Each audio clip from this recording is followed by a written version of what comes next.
déplace pour les soumettre des soins de santé mentaux.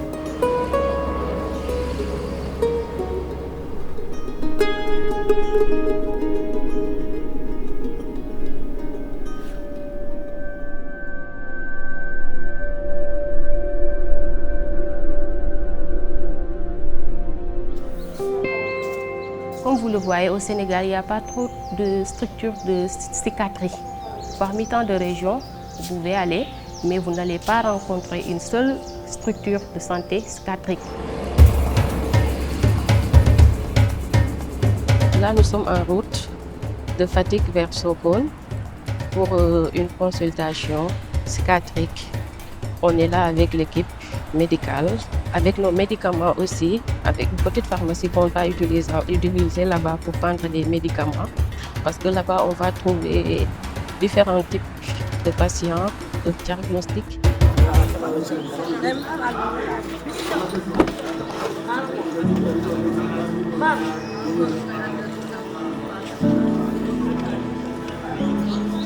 Si les patients qui viennent aussi, ils pouvaient te dire que j'ai mon transport, mais je n'ai pas de quoi payer les médicaments.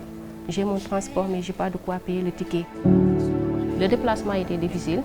Les moyens n'étaient pas toujours là. Certains ne pouvaient pas se déplacer ou certains même n'avaient pas l'information que c'est l'hôpital Dalal El Fatick qui suit les malades mentaux.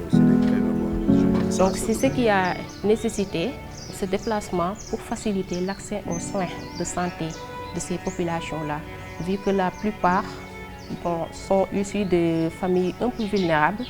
Maintenant, pour faciliter l'accès aux soins et s'assurer que notre population est en train de se bénéficier des soins de santé de qualité, nous, on fait tout avec l'appui du projet Juan Ciudad qui est là, qui nous accompagne.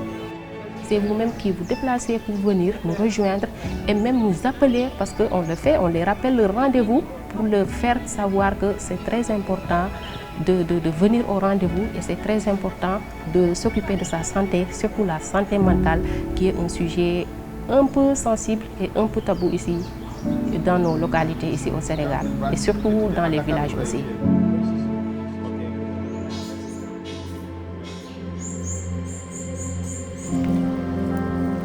Fongi nom da hôpital qui on attend mal. Jangan kesemua dah sempit, waktu yang gimana? Yang nggak nanya kok aja ini kata punya. Porque dah baik sebenarnya nak kau yang aku buat saya kan kata. Aku menjam tanya kata.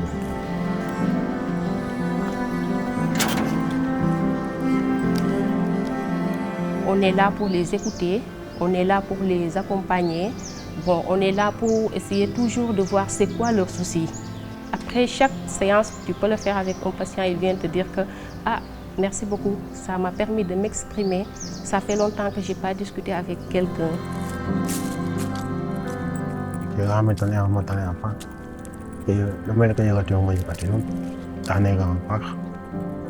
On essaie toujours de rencontrer ces familles-là, de les sensibiliser, de faire des visites à domicile, essayer de les faire comprendre ce qu'on attend d'eux, ce que le patient a besoin d'eux. Parce que le patient a son médecin, le patient a ses amis, le patient a sa famille qui joue un rôle très important.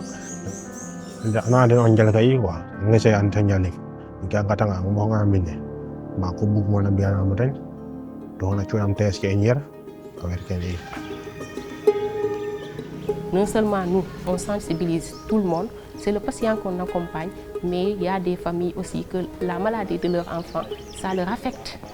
Et avec ces sensibilisations-là, on voit qu'eux, ils parviennent à comprendre que la maladie mentale, c'est une maladie comme toutes sortes de maladies. Que le déplacement-là a commencé d'aller envers eux, on a vu qu'il y a une grande amélioration, surtout dans le domaine des soins. Avant, il n'y avait pas trop cette facilité-là, les rendez-vous n'étaient pas respectés, il y avait trop de rechutes, il y avait trop même d'abandon. Mais comme c'est plus proche, ils te disent que « Ah, machallah, en tout cas, on ne fait que vous remercier parce que vous nous avez facilité l'accès. Vous nous avez facilité de bien traiter nos patients. » Nous nous faisons de telle sorte que toute personne qui vient au lieu là où nous allons faire la consultation, notre objectif, c'est que cette personne-là reçoit ses soins avant de quitter là-bas. Que ce soit qu'il a les moyens, que ce soit qu'il n'a pas les moyens.